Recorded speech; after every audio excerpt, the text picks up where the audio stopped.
currently between Abridge and Ongar in Essex, East London, probably more Essex now. So the purpose of this video, the Porsche actually went away for a couple of weeks. It wasn't intended to be for a couple of weeks, it was intended to be for a couple of days. However, it did give me a chance to get some modifications done to the car, so we'll discuss those later on. A big shout out to the Porsche Centre in East London, especially Reece there actually. It was really helpful with all the issues. I think there were some sort of shipping issues and Brexit and coronavirus and the lorries and all the delays of that, so kept me in the loop with all of that. So that was brilliant service. Just pull over at some point, jump in to what was done and explain why, how it's changed the car really, because gotta say it's made the living with the car a lot better.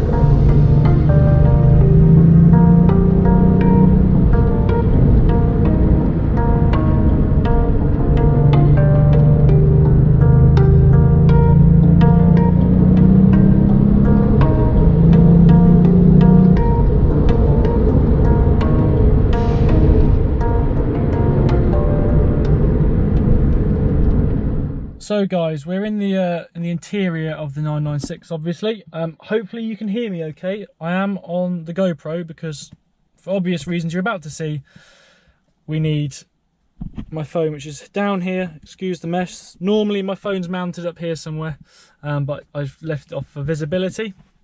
So yes, welcome to the interior of the 996. It's obviously a grey leather, grey all round. I've gone through this before in the past. Nice full tank of fuel. Just want to take a few seconds. So this is the main upgrade, the main modification to the car. So I've actually had the Porsche PCCM upgrade put in the 996.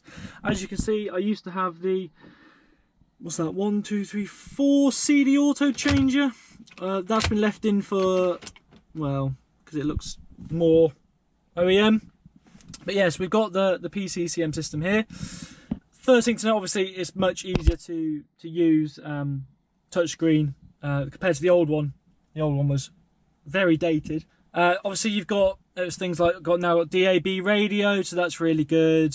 So radio, I have barely tuned anything at the moment. Shout out to the taxi driver that told me about this chilled radio station. Very good. Back to the home, obviously you got media now as well, so SD card goes in here, USBs, Bluetooth, aux cable, you know the drill. Telephone, obviously I've got my phone connected. That's just standard now. We'll go back onto this in a second. Sat nav is just normal sat nav. The map as well. Sounds, you can. I would say actually that since the upgrade, I would say the sounds got better. So there may be a better amp in the back of the head unit, but I've got the Bose. You can see the Bose system all round. But this is the game changer, guys. CarPlay. Now you can see where I'm currently sat in a car park in Ongar, so shout out to this car park. But this honestly makes life so much easier. I've now got Waze, which makes life a lot simpler. My music as well, you can choose my music, what's in here. Hopefully it's nothing embarrassing. The lack of signal is probably the more embarrassing thing. Anyway, so that's Apple Music there. Yes, I do use Apple Music, I don't use Spotify. But yeah, you've got all of your apps on here, look, and it's so much simpler and better to use. You can even take Zoom calls in here. And coincidentally, I have been caught out in traffic before. I needed to make a Zoom call in the car, so that's good to know. But this is the main modification, guys. It's nothing. It's not bigger turbos. It's not anything silly. It's not been tuned. Not a new exhaust, unfortunately. So it's not going to grab the headlines. But this honestly is the absolute game changer when it comes to day-to-day use. This is now, it feels like a modern car. It's taken 20 years off the car, so this has changed the game. Whilst we're in here, actually, now you can see it in a bit clearer. My phone's been taken out. I'm about to get out of the car, but this is where they keep the USB, the aux and the phone cable when they can't put it here. I think there's a few places on or people on YouTube have got it and they've had the box put here, but I've kept it here. It looks a lot neater and tidier actually when it's been put away. It is a bit of a pain because if I want my phone to go somewhere, so I connect to this one, I have to put it in the glove box, which is no bad thing to be honest, or I have to trail it all the way over to under here. You can see in here I've got my phone dock holding thing anyway, but no, it makes it look so much better. You can see from here as well, it looks OEM, so that's ideal. But yeah, this all goes up into here and goes away just like that. So the second modification is not really a modification, it is, well, it's two things actually. One's an accessory and the other is a piece of equipment that the car needs to work properly. Oh god, got a proper tan line going on. Woohoo! So I'll show you. First of all, we have to pop the frunk. Now excuse me, I do keep all of my accessories and whatnot in the car, so as you can see, trying to keep it clean recently. And that's a funnel for oil. I had to top up the oil, so for anyone that doesn't know, that's the oil a 996 turbo uses. Now the first thing that I purchased recently was this, the CTek wireless charger. It's not been brilliant.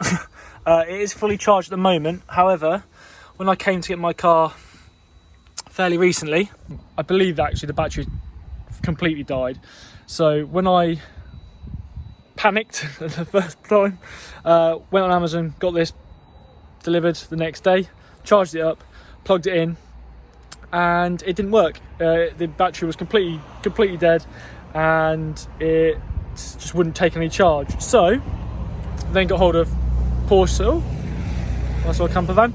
I got hold of Porsche East London, took it into them. They did a 111 point check.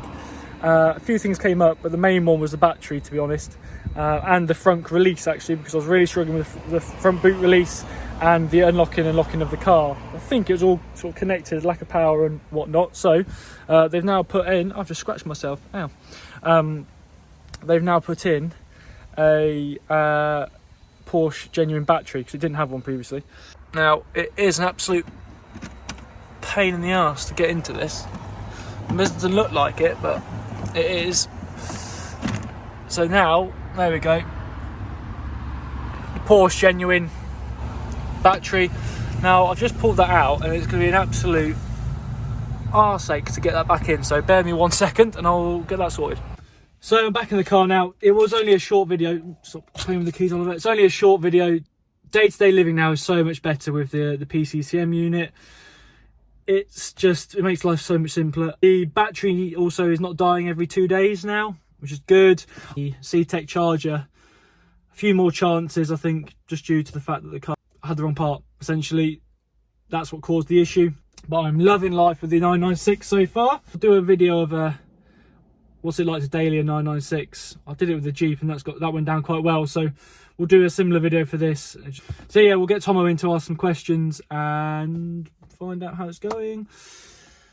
But it's me on my own today, so thank you for sticking with me. If you're still here, hope you're having a nice day. Catch you up on the next video. Stay tuned for the next one, guys. Thank you and goodbye.